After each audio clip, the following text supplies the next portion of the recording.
সাধারণত প্রতিদিন 30 থেকে 50 গ্রাম ওটস, প্রায় হাফ কাপ থেকে 1 কাপ খাওয়া ভালো। কেন প্রতিদিন ওটস খাওয়া ভালো? এতে ফাইবার বেশি থাকে, যা হজম ভালো করে।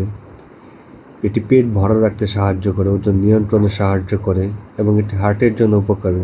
কোলেস্টেরল কমাতে সাহায্য করে। কারা কতটুকু পরিমাণ খাবেন?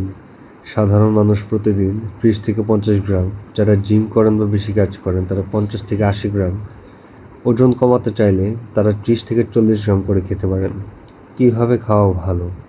দুধ বা পানির সাথে রান্না করে, ফল যেমন কলা বা আপেল ও বাদাম মিশিয়ে সকালে খেলে সবচেয়ে ভালো। সংক্ষেপে বলা যায়, প্রতিদিন 30 থেকে 50 গ্রাম ওটসই একজন সাধারণ মানুষের জন্য যথেষ্ট। যারা নিয়মিত শরীর চর্চা করেন তাদের জন্য 50 থেকে 80 গ্রাম প্রতিদিন। তাই চেষ্টা করবেন সুস্থ থাকতে প্রতিদিন পরিমিত পরিমাণ ওটস খেতে, যা আপনার স্বাস্থ্যের জন্য ভালো।